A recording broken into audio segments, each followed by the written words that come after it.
Está ficando quente lá fora. Hoje em dia é difícil acompanhar as notícias sem ouvir alguém falando sobre o aquecimento global. As manchetes estão repletas de referências ao aumento dos níveis de temperatura, aos combustíveis fósseis e ao crescente perigo. E a discussão em torno do assunto ficou tão acalorada quanto o clima. Esse tem sido um tópico sobre o qual tenho sido cauteloso em ponderar, simplesmente por causa do quão delicado o assunto se tornou nos últimos tempos. Guardamos esse vídeo em particular por 3 anos, atualizando-o ocasionalmente, mas sem sentir que era o momento certo para lançá-lo. Eu não queria simplesmente criar mais barulho.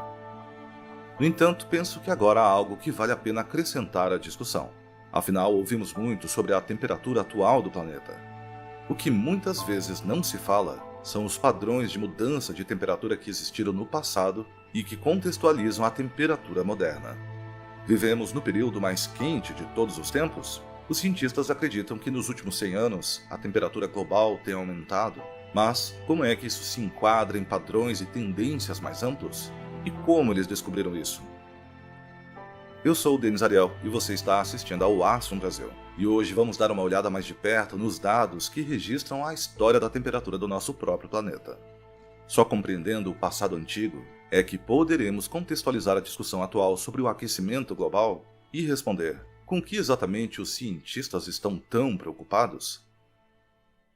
Então, para começar, como sabemos qual era a temperatura no passado?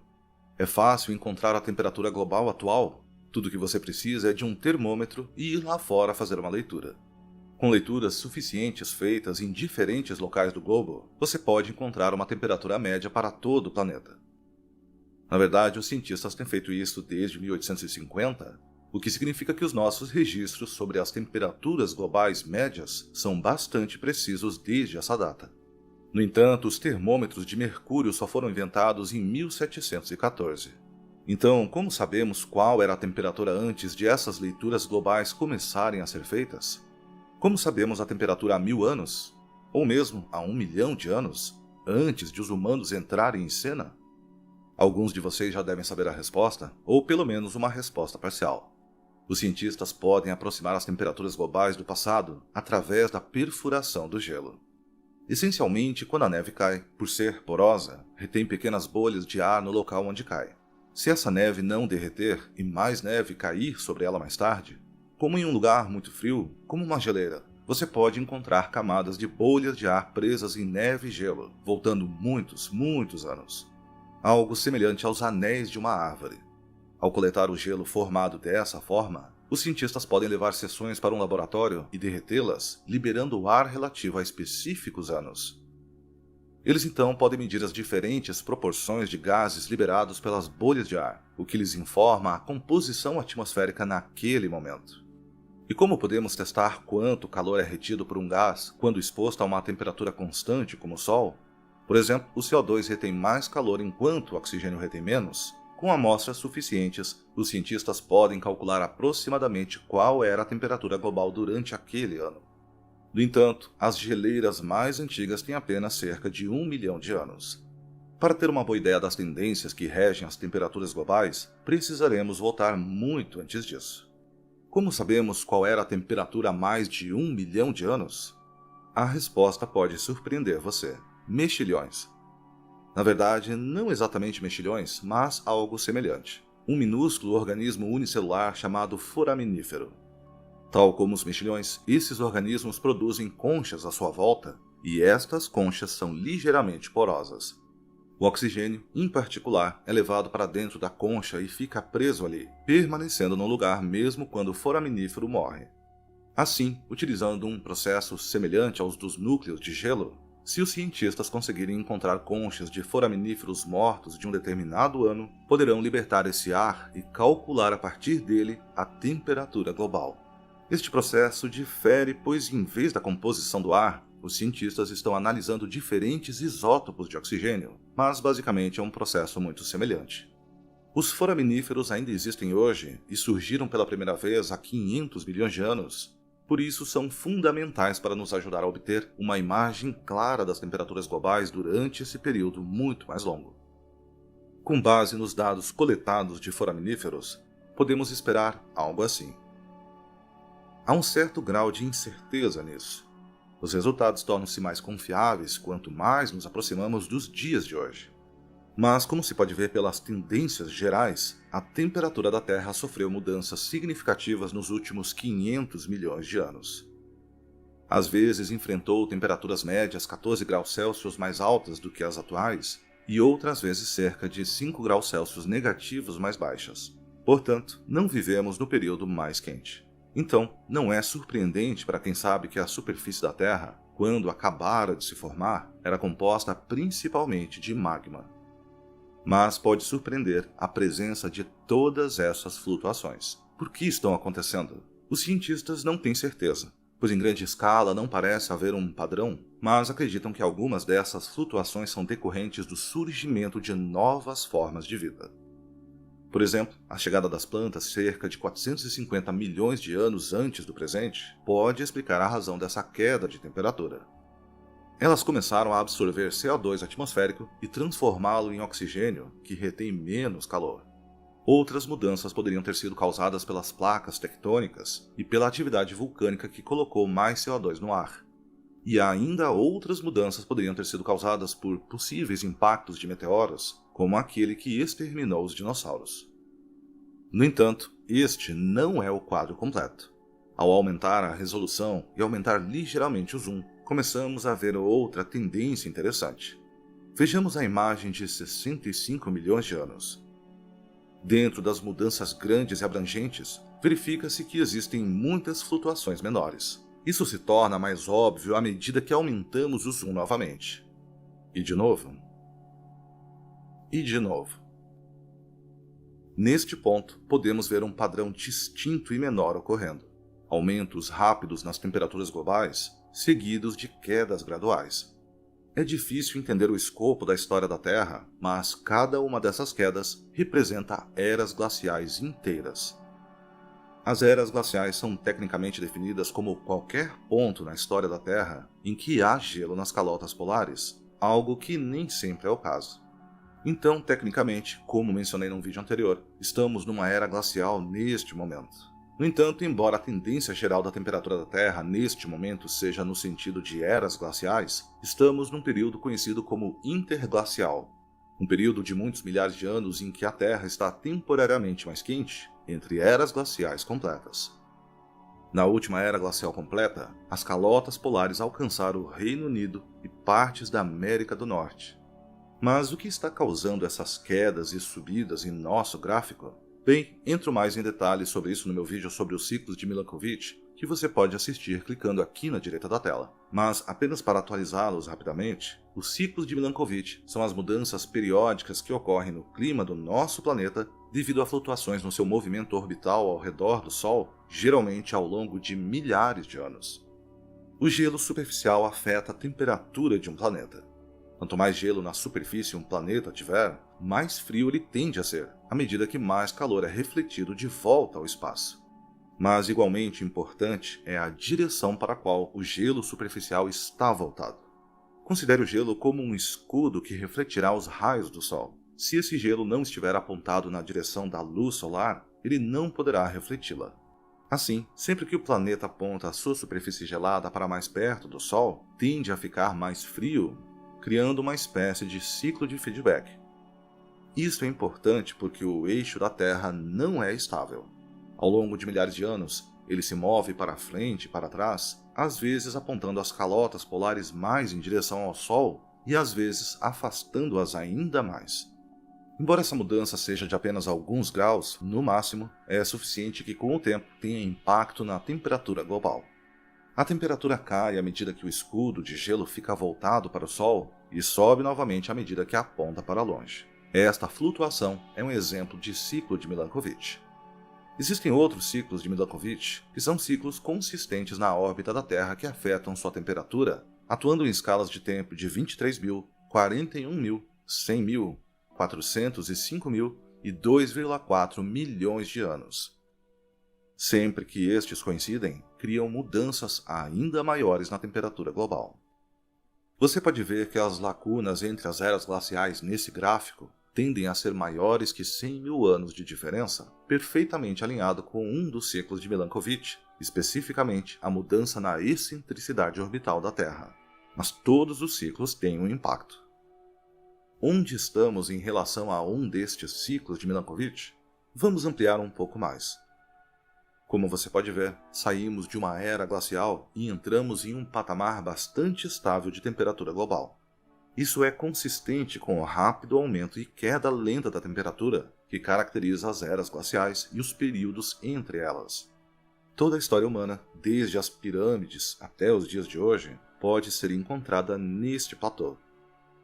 Os cientistas nomearam esse platô como período Holoceno.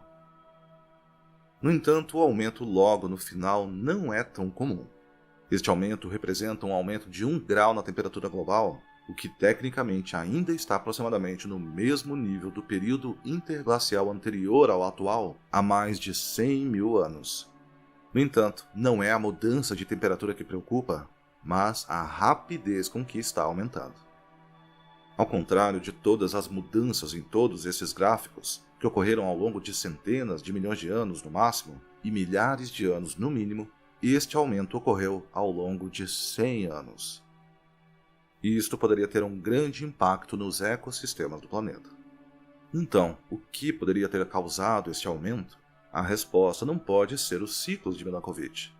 Como você viu, esses ciclos ocorreram na escala de milhares de anos, no mínimo, e milhões no máximo. Mesmo quando ampliamos as seções dos nossos gráficos, onde parece haver aumentos acentuados, percebemos que esses aumentos ocorrem ao longo de um período de alguns milhares de anos. Os ciclos de Milankovitch são descritos como forças fracas, mas consistentes, como o fio de um riacho que eventualmente corrói uma montanha. Estes não criam efeitos num período tão curto como 100 anos. Da mesma forma, não houve nenhum evento cataclísmico como aquele que exterminou os dinossauros, o que poderia ser a nossa outra explicação. Acredita-se que este meteoro tinha 10 km de largura e atingiu a força de 21 a 921 bilhões de bombas atômicas de Hiroshima. Cerca de 75% das espécies morreram nas mudanças climáticas que ocorreram posteriormente. Se algo assim tivesse atingido a Terra desde 1850, teríamos notado. No entanto, há um fator que explica essa mudança nas temperaturas globais: a atividade dos seres humanos. Não é a primeira vez que organismos vivos têm impacto na temperatura global. Acredita-se que algumas das mudanças que vemos aqui são causadas pela introdução de plantas que absorvem CO2 e liberam oxigênio. Da mesma forma, quando a vida ainda era constituída por organismos unicelulares, há cerca de 2,4 bilhões de anos, o surgimento pela primeira vez de cianobactérias capazes de fotossintetizar teve um impacto enorme na atmosfera. Pela primeira vez, um organismo começou a colocar oxigênio na atmosfera. Isso ocorreu a tal ritmo que houve um evento conhecido como Grande Evento de Oxigenação, que coincidiu com uma queda significativa na temperatura global. Alguns cientistas acreditam que o mundo inteiro quase congelou, pois há evidências de atividade glacial no Equador, uma terra bola de neve como ficou conhecida. O que aprendemos com isso é que o equilíbrio das temperaturas globais é muito delicado. Uma única espécie que começa a alterar a proporção atmosférica de gases pode ter um impacto enorme, sobrecarregando os efeitos mais sutis dos ciclos de Milankovitch. E desde 1850, os humanos mudaram definitivamente a forma de interação com a atmosfera. Ao contrário dos cerca de 10 mil anos anteriores de história humana, desde 1760 e a Revolução Industrial, a atividade humana produziu grandes quantidades de gases de efeito estufa como resíduos da industrialização e da agricultura. Nos últimos 40 anos, cada década foi a década mais quente já registrada, desde que começamos a monitorar as temperaturas globais em 1850. Os níveis de CO2 estão agora em uma média global de 410 partes por milhão e o metano em 1866 partes por bilhão, que é mais alto do que vimos nos últimos 800 mil anos, o que significa desde antes de cerca de 8 eras glaciais e períodos interglaciais entre elas. E o mais importante é que a cobertura global da superfície do gelo tem diminuído consistentemente desde 1950, algo que os cientistas não acreditam que tenha acontecido nos últimos 2 mil anos. Como você deve se lembrar, isso tem um efeito indireto nos ciclos de Milankovitch, já que um planeta com menos gelo na superfície não reflete tanto o calor do Sol, então tende a ficar ainda mais quente. E, infelizmente, as rápidas mudanças na temperatura global tendem a levar à extinção de espécies. Normalmente leva milhares de anos para a vida se adaptar às condições que você pode encontrar durante uma era glacial, como os mamutes peludos, às condições atuais, como os elefantes. A seleção natural leva tempo para desenvolver em uma espécie as características necessárias para prosperar em um novo ambiente. Se as espécies não tiverem esse tempo, ou terão de se mudar para um novo ambiente mais adequado a elas, ou desaparecerão. E à medida que as zonas habitáveis começarem a migrar em direção aos polos, algumas zonas desaparecerão completamente, enquanto serão criados ambientes desérticos, aos quais a vida em geral está mal adaptada. É importante observar que estes eventos não são imparáveis. A mudança na temperatura global tem alguma dinâmica, mas se nós, como humanos, encontrarmos formas de parar de alterar a proporção da atmosfera, então, com o tempo, os ciclos de Milankovitch assumirão novamente o controle e o aumento da temperatura deve cessar. É por isso que é tão importante que os governos ouçam os relatórios de instituições como o IPCC, um grupo internacional de cientistas financiado por vários governos, encarregado de descobrir a realidade das alterações climáticas e que em 2021 divulgou seu 6º relatório de avaliação explicando seu embasamento científico. Nesse relatório, afirmaram que é inequívoco que a influência humana aqueceu a atmosfera, os oceanos e a Terra. No entanto, também ofereceram sugestões, nomeadamente a importância de parar ou reduzir rapidamente as emissões de CO2 até o valor líquido zero, uma vez que o CO2 é o maior contribuinte para as alterações climáticas, seguido pelo metano. Eles também recomendaram o desenvolvimento de instalações de remoção de dióxido de carbono a serem estabelecidas em todo o mundo. Alguns deles já estão em operação, como o projeto Longship na Noruega. O seu objetivo é retirar CO2 da atmosfera e enterrá-lo no subsolo em reservatórios esgotados de combustíveis fósseis. O IPCC afirma que ações como esta, se forem suficientemente generalizadas, reduzirão a temperatura da superfície global e até reverterão alguns outros processos, como a acidificação dos oceanos. Pessoalmente, não estou muito convencido com os atuais projetos de captura de carbono, mas eles existem. Mas estes esforços precisam ser feitos a nível governamental, em larga escala. Em última análise, o meu objetivo com este vídeo foi examinar o que significava o aquecimento global no contexto da história mais ampla da Terra. A partir disso, podemos ver que não é realmente correto dizer que vivenciamos no período mais quente. No entanto, esse fato por si só não nos isenta da responsabilidade e preocupação com o problema. A mudança climática é um processo que normalmente leva milênios. Percebi que a parte preocupante não é necessariamente a mudança em si, mas sim a velocidade com que ela está acontecendo. Algumas formas de vida podem ficar para trás, e como a humanidade vai lidar com isso, não sabemos, pois não estamos aqui há tempo suficiente para ter que lidar com os extremos no passado. Embora a atividade humana tenha acelerado certos elementos, e embora possamos desfazer parte do que foi feito através das nossas ações agora, algumas coisas como o aumento do nível do mar permanecerão conosco por até 1000 anos. De acordo com o último relatório do IPCC, já ultrapassamos o ponto sem retorno de 1,5 graus Celsius, e precisaremos de mudanças rápidas e fundamentais na nossa sociedade nesta década para impedir que vá mais longe do que isso. Isso será difícil. No entanto, não há forma de nós, como espécie, conseguirmos alcançar este caminho difícil, a menos que possamos concordar sobre os fatos que o sustentam. Sem esse contexto mais amplo de dados acordados, será sempre perfeitamente possível chegar a uma ampla gama de conclusões e a diferentes caminhos que devemos seguir. É por isso que, quando se trata de qualquer discussão, o contexto é tão importante.